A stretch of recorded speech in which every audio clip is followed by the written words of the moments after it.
The Alchemy of Solitude, Harnessing Silence for Spiritual Empowerment.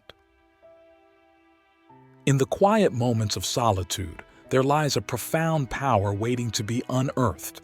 As we step into the stillness of our own company, we are greeted by an opportunity to transform solitude into a source of immense inner strength and spiritual power. It begins with understanding that solitude is not merely the absence of noise or the presence of quietness. It is a sacred space where the soul can breathe, grow, and speak without interruption. Many of us resist solitude as it confronts us with the rawness of our innermost thoughts and feelings. Yet, it is in the embrace of this discomfort that the seeds of transformation are sown. When we are alone, undistracted by the cacophony of the external world, we can listen to the whispers of our inner wisdom. This is the voice that guides us towards our true north, the compass of our deepest values and our most authentic self. To turn solitude into spiritual power, we must first rid ourselves of the notion that solitude equates to loneliness. Loneliness is a feeling of lack, a yearning for external company, but solitude is a state of fullness, a complete presence with oneself. Within solitude, we find the space to connect with the universe, the divine, the infinite energy that permeates all things. This connection is the wellspring of all spiritual power. Click subscribe to this channel to get more profound spiritual lessons.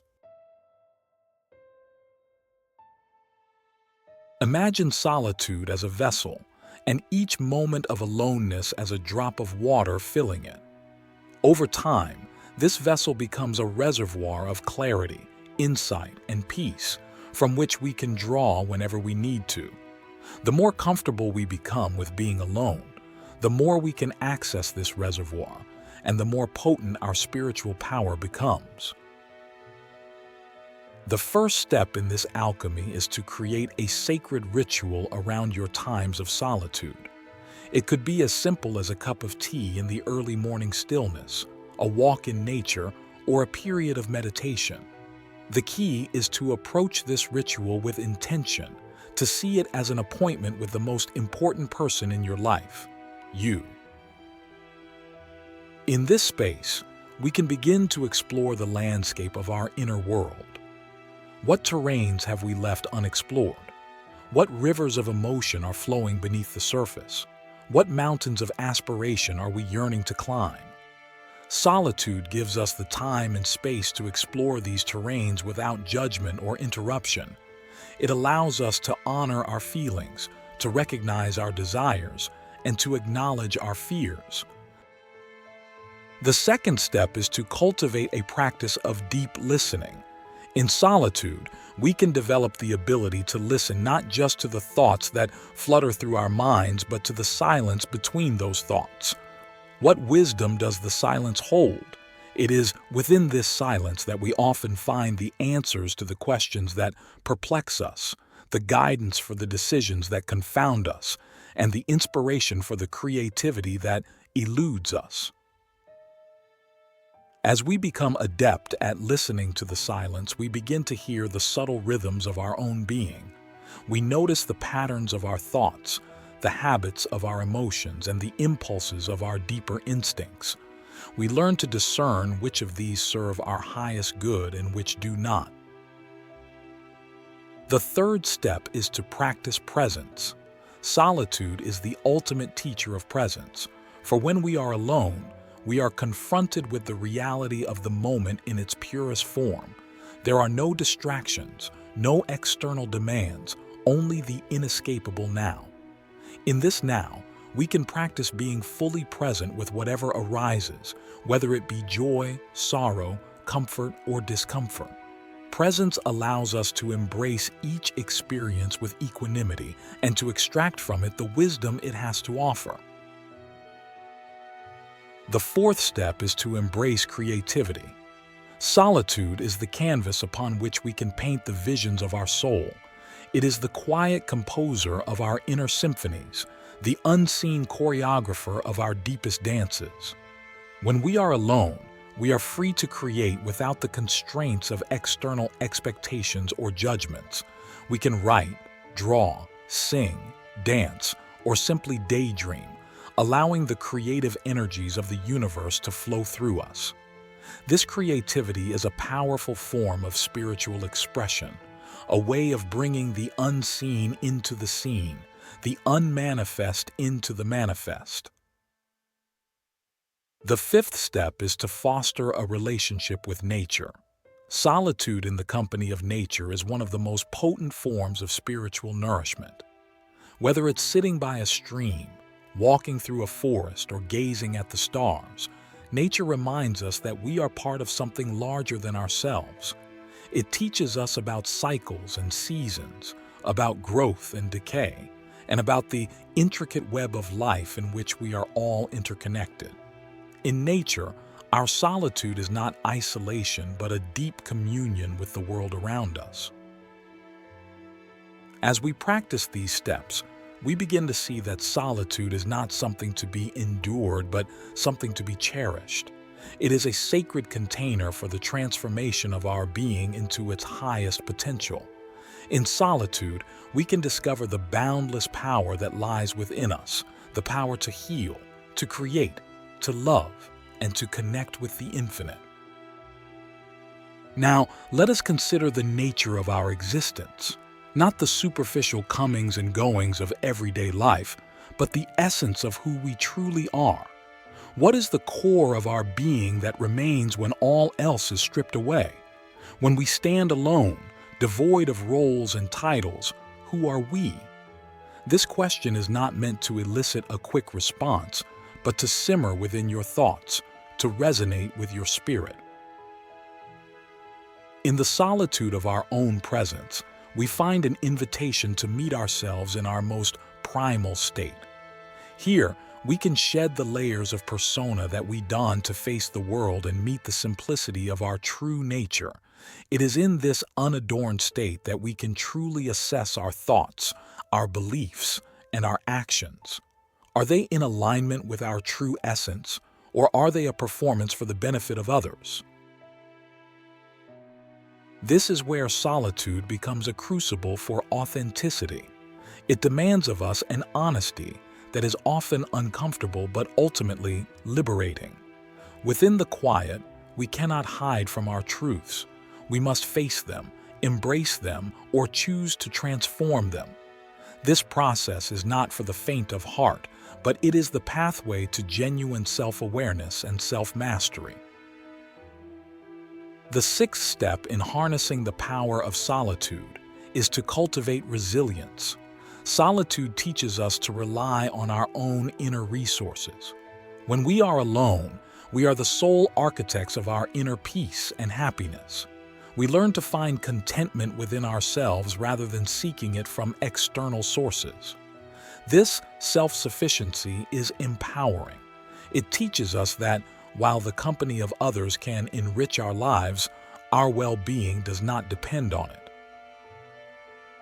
The seventh step is to practice gratitude. In solitude, we can reflect on the blessings in our lives, the seen and the unseen. Gratitude turns what we have into enough and more. It shifts our focus from what is lacking to what is present. This shift in perspective is a powerful spiritual tool.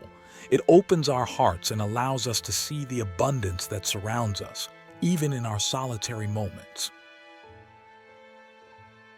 The eighth step is to extend compassion. Solitude allows us to connect with our own suffering, and in doing so fosters a deeper empathy for the suffering of others. When we understand our own struggles, we are more inclined to recognize and alleviate the struggles of those around us.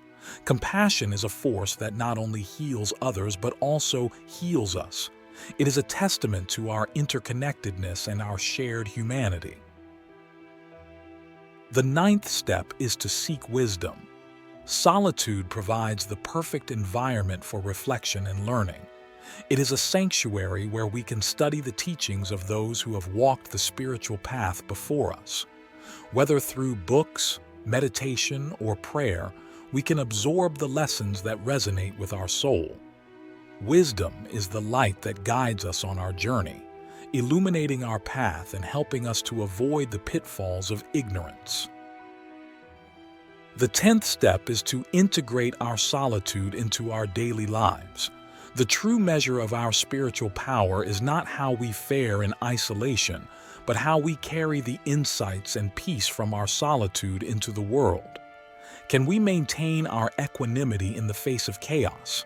Can we retain our authenticity in the company of others? Can we remain connected to our inner wisdom amidst the noise of society? Integrating our solitude means living our spiritual truths with every breath, in every interaction, every day. As we advance on this path, we begin to recognize that solitude is not a destination, but a companion on our journey. It is a source of strength that we can return to again and again. It is a sanctuary where we can recharge, reflect, and renew our spirit. Solitude, then, is not just a momentary retreat from the world. It is an ongoing practice of returning to the essence of who we are. It is a practice of honing our inner power, of cultivating peace, wisdom, and love within ourselves, so that we may share these gifts with the world. And now let us pause and consider the vast tapestry of our lives. How does solitude weave its thread through the fabric of your experiences? What patterns emerge in the quiet? What beauty unfolds in the stillness? This reflection is not a task but an offering to your soul, a moment to honor the journey you have traveled and the journey that lies ahead.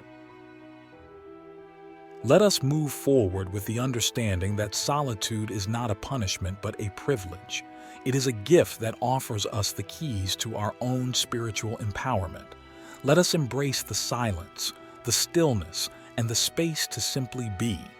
For it is in these moments of solitude that we encounter the fullness of our spiritual potential. The Luminous Path, Unveiling the Inner Brilliance Through Solitude. Solitude offers us an unparalleled opportunity to illuminate the inner corridors of our consciousness.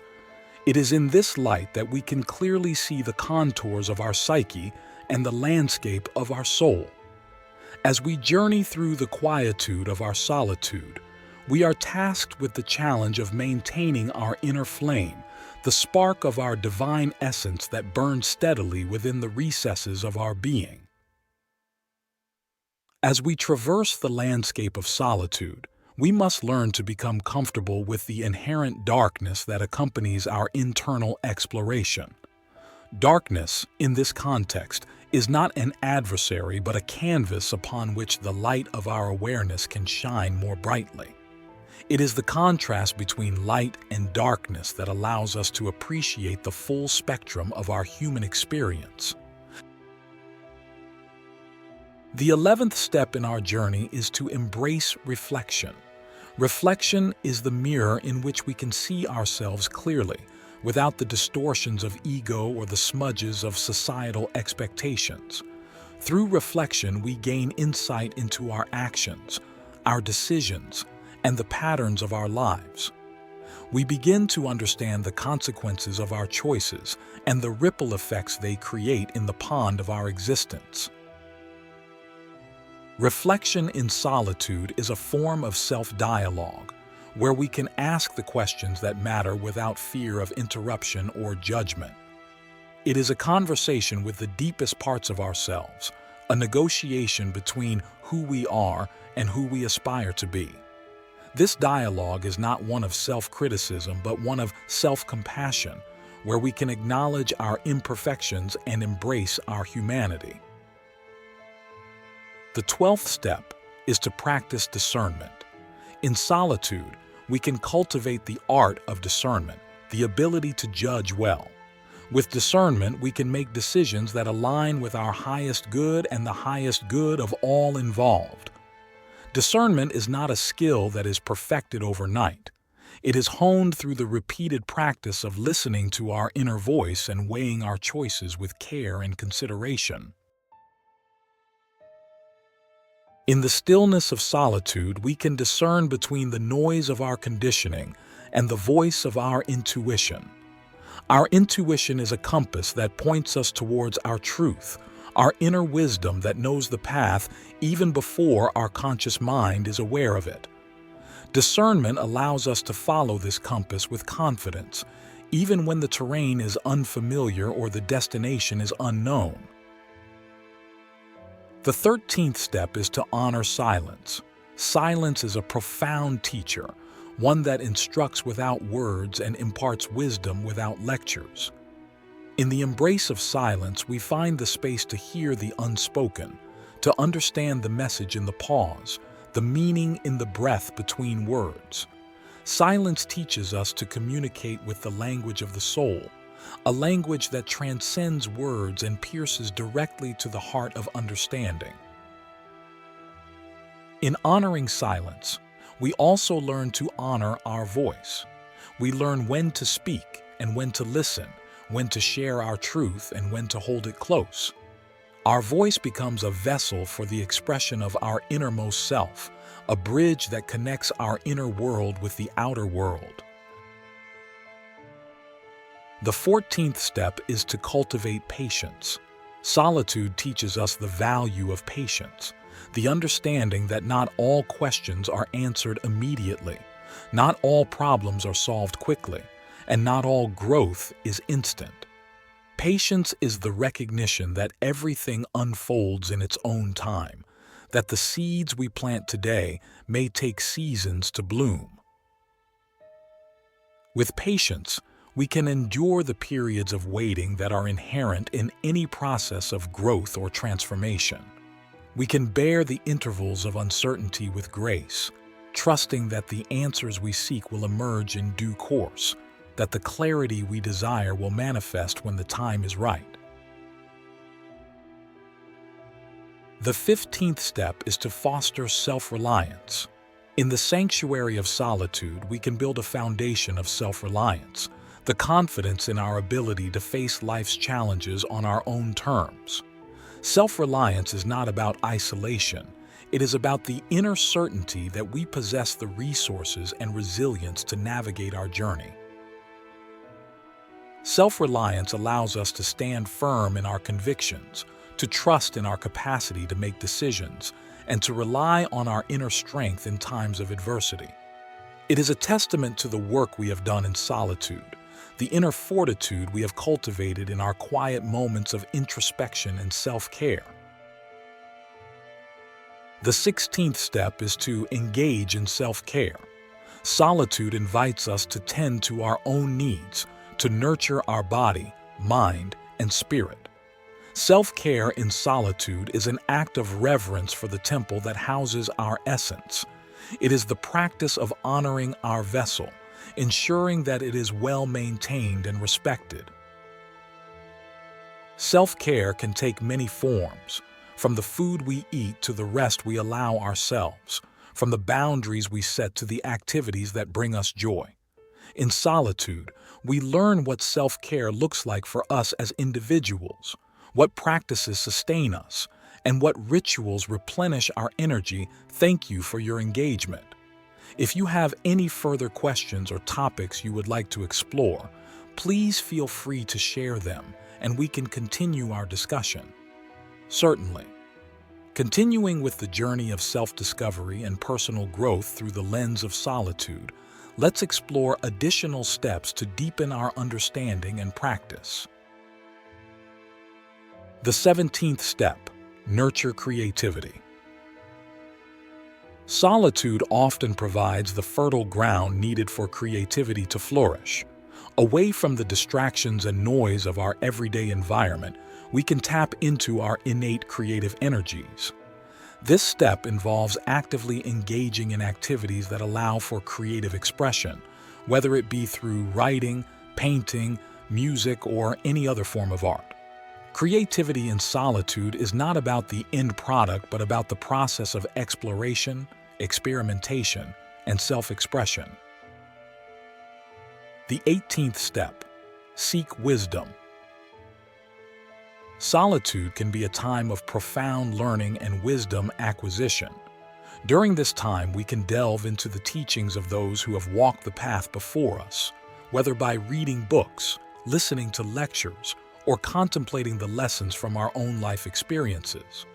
Seeking wisdom is a proactive step in using our alone time to expand our understanding and to gain new perspectives on life. The 19th step, embrace change. As we spend time in solitude, we may become aware of the need for change in various aspects of our lives. Embracing change means being open to the transformations that come from deep introspection. It requires the courage to let go of what no longer serves us and the willingness to step into the unknown. Change, although often uncomfortable, is the only constant and a powerful agent for personal growth. The 20th step, practice gratitude. In solitude, we have the opportunity to reflect on the things in our life that we are grateful for. Practicing gratitude turns our attention to the abundance present in our lives, rather than focusing on what we lack. It can be a simple daily practice of acknowledging a few things we're thankful for, or keeping a gratitude journal. This practice fosters a positive mindset and can shift our entire outlook on life. The 21st step, set intentions. Solitude allows us to become clear on our intentions, what we want to manifest in our lives. Setting intentions involves identifying our deepest desires and the values we want to live by. It is more than goal setting. It is about aligning our daily actions with our higher purpose. With clear intentions, we can move forward with focus and clarity. The 22nd step, connect with nature. Connecting with nature can be an essential aspect of solitude, even if it's just a quiet walk in the park or tending to a garden. Nature has a way of grounding us, reminding us of the cycles of life and the interconnectedness of all things. It can provide a sense of peace and tranquility that is hard to find in urban environments. The 23rd step, reflect on relationships. Solitude doesn't mean we live in total isolation. It can be a time to think about our relationships with others. Reflecting on relationships involves considering the roles we play, the boundaries we set, and the way we interact with others. It provides the space to think about how we can nurture meaningful connections and disengage from toxic ones. The 24th step, plan for reintegration. Finally, as we prepare to transition out of a period of solitude, it's important to have a plan for reintegration. This involves thinking about how we will bring the insights and growth we've experienced back into our daily lives and interactions with others. It's about maintaining the balance between our inner world and the outer world, and ensuring that we don't lose the benefits of solitude amidst the hustle and bustle of everyday life. Engaging in these steps can greatly enhance the experience of solitude and help us grow in ways we might not have imagined. Each step can be adapted to fit personal circumstances and preferences, making the journey of solitude a deeply personal and transformative one. If you have any questions or need further elaboration on any of these steps, feel free to ask.